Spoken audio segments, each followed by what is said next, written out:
I want to begin this morning. On this gorgeous day by telling you a true story. And I think it's one I've told. I think I told a version of this story a couple years ago here.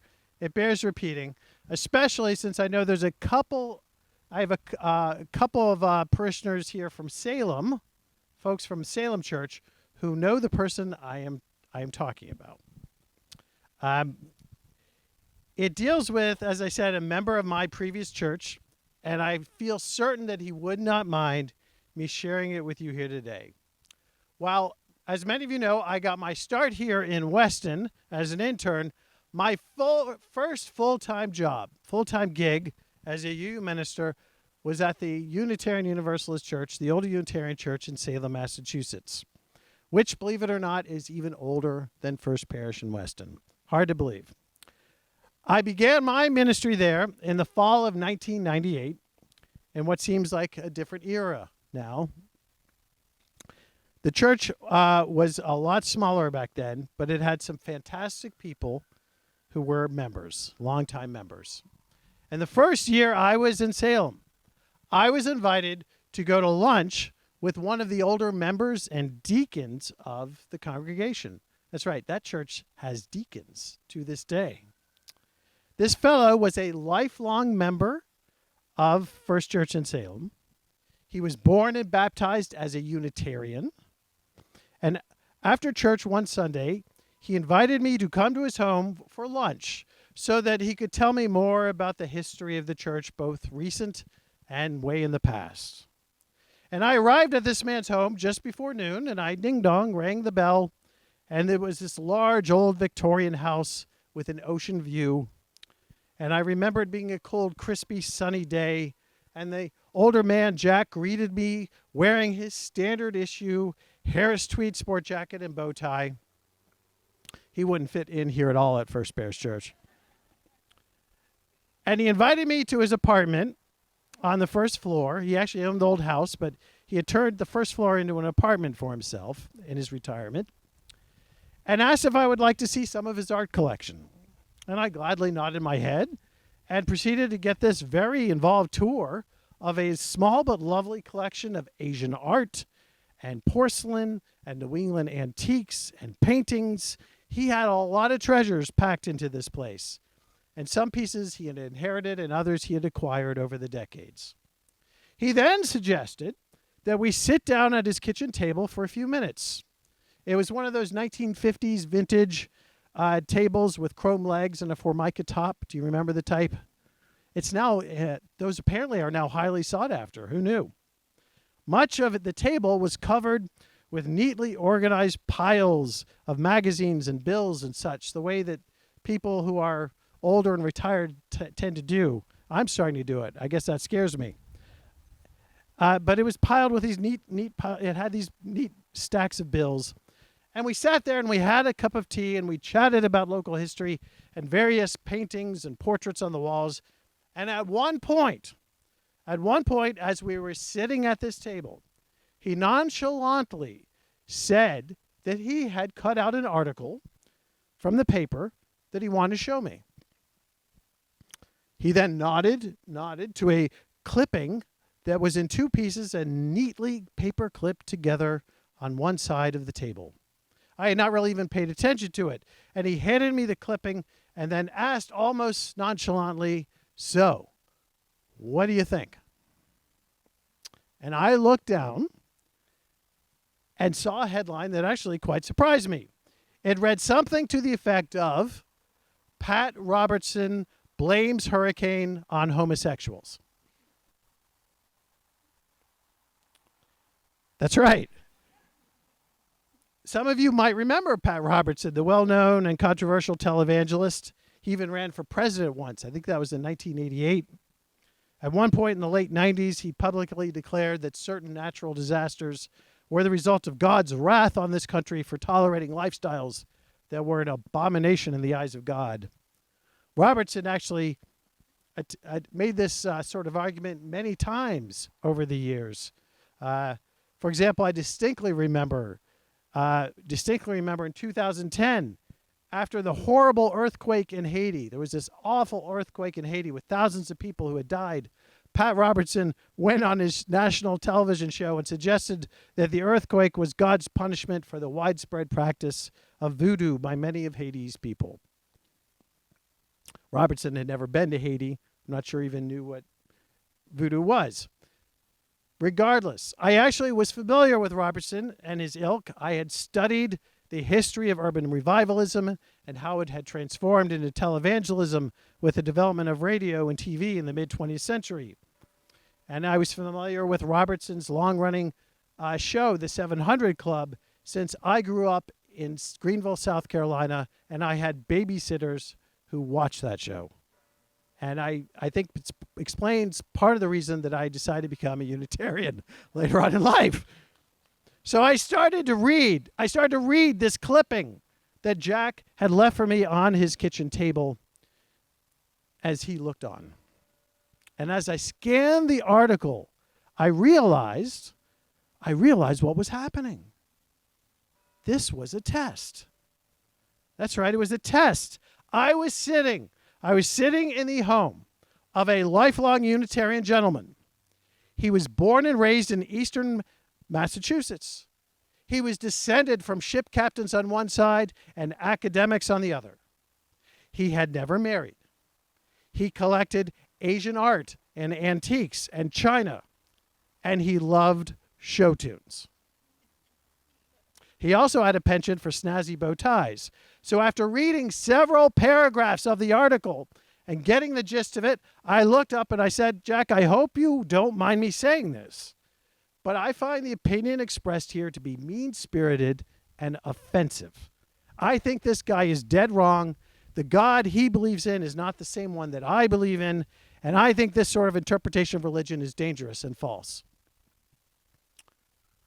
Well, you could have heard a pin drop. And then Jack smiled broadly, and he clapped his hands to his knees, and he stood up with a twinkle in his eyes, and he said, fair enough. Let's go have lunch. And like that, I passed the test. Now, I have to say, I found that experience both eye-opening and daunting. Eye-opening because it reminded me of how people like this truly decent and honorable man had to conduct their lives and their affairs. People of Jack's generation, some of you might have known a Jack.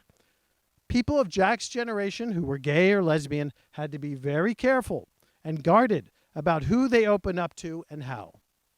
They couldn't assume that people like me were going to be an ally. I guess I was aware of that, but I never really experienced it like this before. I must admit that I found this daunting as well because I was being perceived in that moment as potentially a threat or a danger. Here I was, a straight, married, white guy with a young family and a parish minister. I realized that from a certain perspective, I could appear threatening and intimidating. Given how religion and ministers have at times exploited their faith traditions for their own narrow-minded agendas, this makes sense. Remember, I was in Salem, Massachusetts at the time. But I remember that day giving me pause for that reason. So this morning we are celebrating Pride Sunday here at First Parish Church in Weston. And as I noted at the start of the service, Pride is usually celebrated in June each year, and historically has been a way for LGBTQ folks and their friends and their families and communities to affirm the diverse ways that human beings live and love. I recognize this is something new for this congregation, and I don't wish for this, what we're doing today, to be deemed political or part of some social movement with a radical agenda. On the contrary, this is personal. It's an opportunity for many of us who know and love LGBTQ folks and others who identify as queer themselves to simply celebrate the diversity of human lives and communities. The reality The reality is that some of us are born with an attraction to the opposite sex, and others of us are born with an attraction to the same sex, and some of us aren't even sure and are still trying to figure out and understand who we are. This is not a subjective opinion on my part, but rather an objective observation, one that many of us have seen, experienced, and lived in our own lives and in the lives of our family and our friends. I invite you to raise your hand if you have a family member or a good friend who identifies as LGBTQ. There we go. I could go anywhere around the world, around the country, and invite people to do this, and if people were willing to be honest and felt comfortable, there would be a group of folks raising their hands. It turns out that there is a range of sexual orientations and gender identities that occurs naturally, if you will, in human beings. And that means that some people having different orientations is to be expected in any given population. It should not be condemned, but rather it should be accepted. And yes, even celebrated. Over the last 30 years, our larger Unitarian Universalist Association has promoted and encouraged UU churches to pursue and become welcoming congregations. It's actually, I think, one of the most successful and influential programs of the last 3 decades. Churches who have this designation have gone through a congregational-wide process of learning about and understanding that all people have hardwired, God-given sexual orientations. And sometimes they're different from one another, and that's okay. Whereas 2 or 3 generations ago, some folks might have thought of homosexuality as a sin, or at the very least as some mental illness, the UU Way was one of the first major American denominations to assert that it was just part of the normal range of sexual orientations that we find in a given population of human beings. The reality that some people in our communities have a same-sex orientation is not something to be shunned. It's not something to be ignored, but rather to be accepted and to be welcomed. Other faith traditions and denominations followed suit after us in opening up their doors and their pews to people with different orientations, including our cousins, the Congregationalists in the United Church of Christ, and yes, the Episcopalians, at least here in New England. These days, many different denominations have all developed their own processes and programs for encouraging acceptance. And much of the theological work about this arose out of renewed and revised interpretations of Scripture and the Bible. While some evangelicals and conservatives to this day will insist that the Bible condemns homosexuality as a sin, I think you could make a compelling case that that is not the case. I think you can. What I always find interesting is that in some churches and traditions that spend the most time condemning homosexuality, they do so while avoiding the awkward truth about the teachings of Jesus. The truth of the matter is that never once anywhere in the Gospels does Jesus say anything about sexual orientation. He condemns sexual lust and adultery, but surely we would all agree that challenge pertains to all people, not just people who identify as gay or LGBTQ. The dean of my seminary used to like to point out that Jesus in the Gospels declared divorce is wrong at least 3 times. Jesus denounces the rich at least 9 times, and actually went so far as to declare that it's easier for a camel to go through the eye of a needle than it is for a rich man to get into the kingdom of heaven. And yet, we welcome the divorced and the wealthy with open arms into our churches, into our congregations, with nary a thought about disapproval and condemnation. Perhaps, just perhaps, those of us who take the teachings of Jesus seriously should focus first on what Jesus did talk about before we concern ourselves with those things he did not. This is the sort of case I've made over the years as I've encouraged myself and others to consider how we can become more welcoming as a people. How can we become more caring, more accepting of everyone who enters our church? Over the course of several years, we learned in Salem that becoming a welcoming congregation did not really change a lot of who we are and how we operated. We still said the Lord's Prayer. We still had readings from the Bible every Sunday. What it did mean was that we had a series of conversations with one another about our concerns and our fears and our hopes and our preferences. It turns out that old New England UU churches can follow a process and really can become more welcoming of people who identify as LGBTQ. I know that. I have lived it. I see it. I've watched several different congregations do this. Admittedly, here in Eastern Massachusetts, it's relatively easy. Churches like ours have experienced a larger generational shift in attitudes and opinions. After all, over the last 30 years, many people's assumptions and views on sexuality have changed, have broadened, if you will.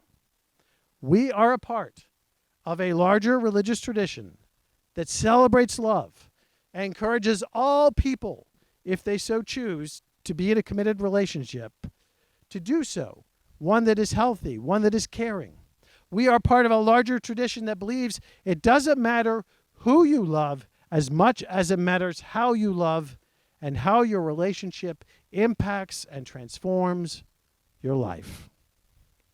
A loving, committed relationship can be, for many people, a wonderful part of a fulfilling life as a human being. I've seen great marriages in my time, some wonderful marriages as a parish minister, and I've also observed several not so great marriages. Whether they are different sex or same-sex couples did not seem to matter, and I've known and seen both. Love is love, and marriage is both lovely and something that requires real work at times. I can't imagine being in a relationship that I had to hide, as have some of the longtime gay and lesbian couples that I've known in the past. In some ways, it is lovely that we live in a time and in a region where no one has to hide who they are and who they love. Even so, we live in a larger culture where even now there remain significant pockets of intolerance and ignorance and hate, and sometimes religion is used to justify those ugly attitudes. I think it is important to recognize that the religious traditions used to justify hatred and ignorance also have within them teachings that encourage compassion and kindness. The Bible is this big, complex toolbox, and like all tools, it matters how we use them.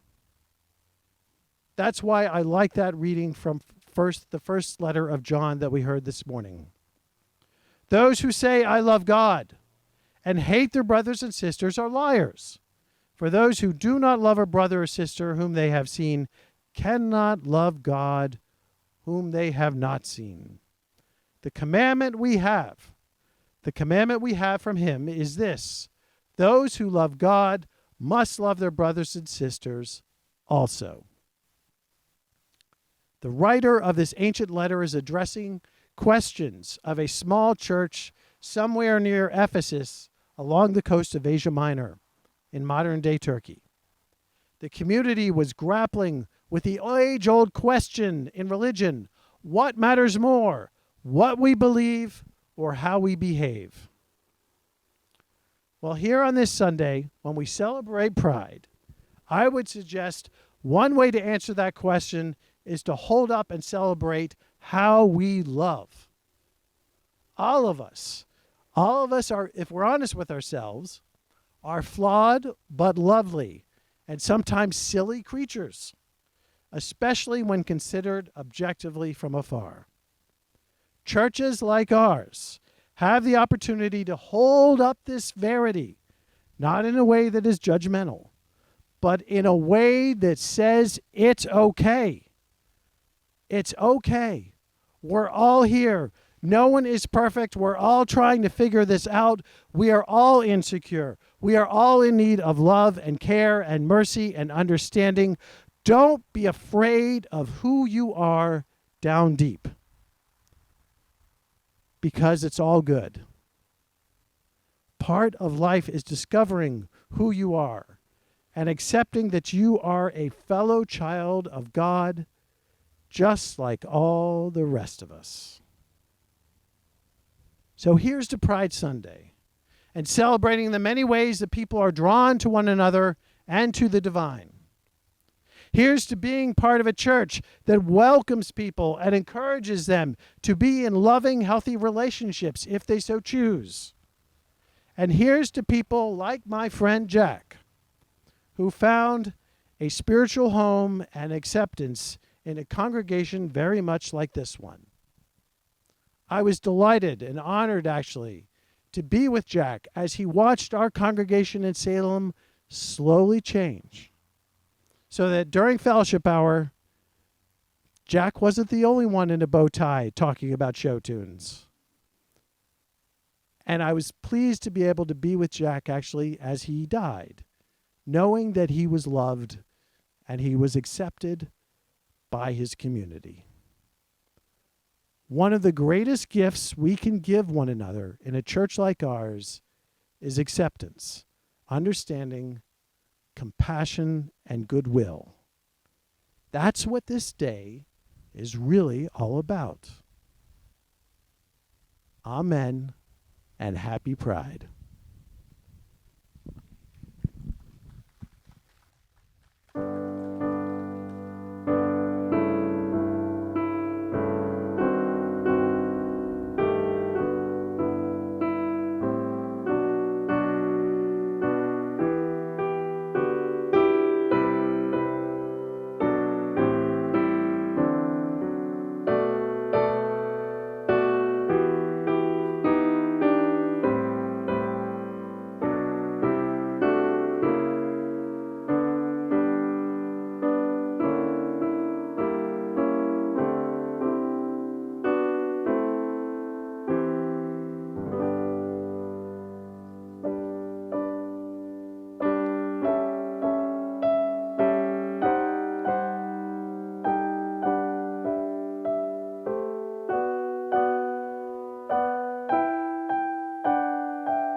As I like to note, during these services, the pandemic did not shut down this congregation, but rather forced us to change how we operate and work.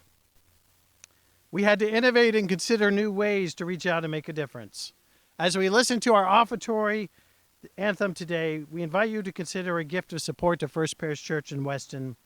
We have placed a donation box in the back, on the table behind you, with the green cloth, and we invite you to consider making a donation of support this day or as a follow-up online or through the mail. We thank you, the members and friends of this congregation, for continuing to support our church's voice and presence and mission. What we do here matters, and it's worthy of our support.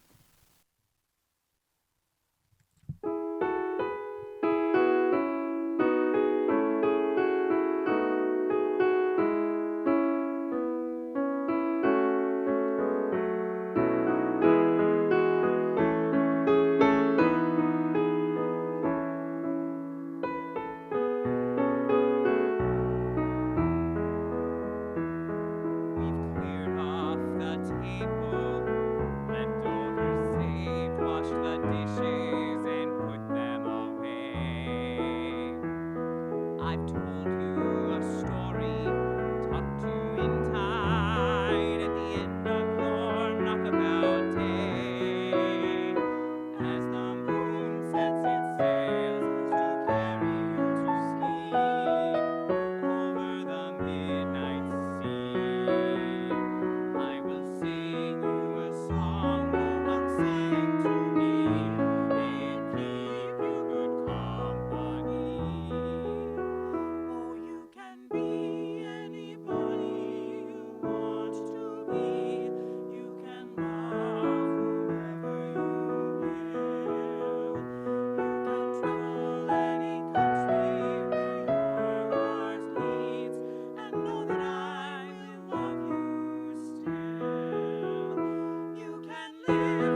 Please be seated.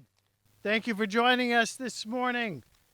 We invite you to stay for a little bit after the service if you're so inclined for a summertime fellowship hour with lemonade, tea, and coffee, and a brief afternoon of what we're calling lawn games and lemonade. We actually have several different games set up around the church property, including a ping pong table over on the lawn over there. We have cornrow game. We have croquet set up in the playground where I will be.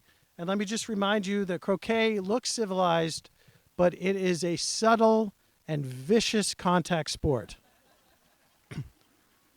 I learned that I spent a sabbatical at Oxford and learned how vicious it could be from several Dominican monks who were horrible on the croquet court. Anyway, so please join us for some lawn games and lemonade. This week we'll host our regular programs, including Knitters and Stitchers, tomorrow at noon, and our Wednesday morning meditation program on Zoom at 8:30 a.m. Next Sunday, we have our final outdoor service of this season.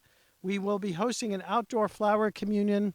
We are inviting everyone to bring a flower to church as a part of this distinctly Unitarian ritual and celebration. This will be followed by an ice cream fellowship hour, something we are calling Sunday Sunday. On June 27th, 2 weeks from today, we will be watching the Sunday morning service offered during the national meeting of the Unitarian Universalist Association, GA. Everyone is invited to tune in at our website at 10:30 a.m. for that service. And then we will gather live on Zoom for our fellowship hour at 11:30 a.m. There are links to all of our online and in-person programs in the e-newsletter that was sent out and will be sent out next week. We continue to find ways that we can come together and participate as members of an active community from a distance. I am gratified to see all of you here this day, finding ways to step up and reach out during this unusual time. That's what churches like ours do.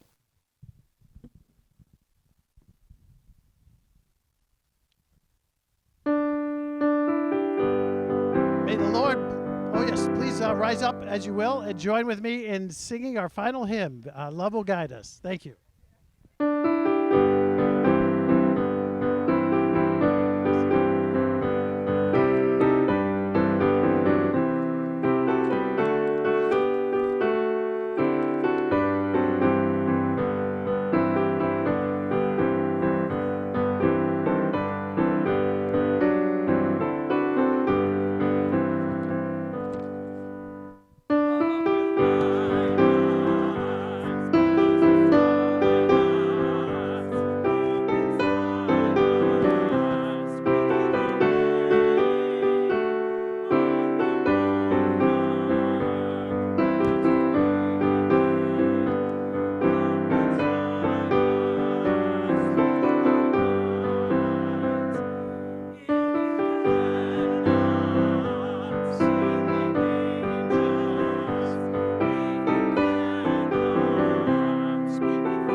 May the Lord bless you and keep you.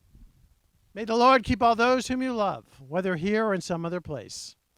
May God be your companion, and you be God's friend, as you walk together through all the days of your life. And at the journey's end, may you find the welcome of God's love. It keeps us all. Amen.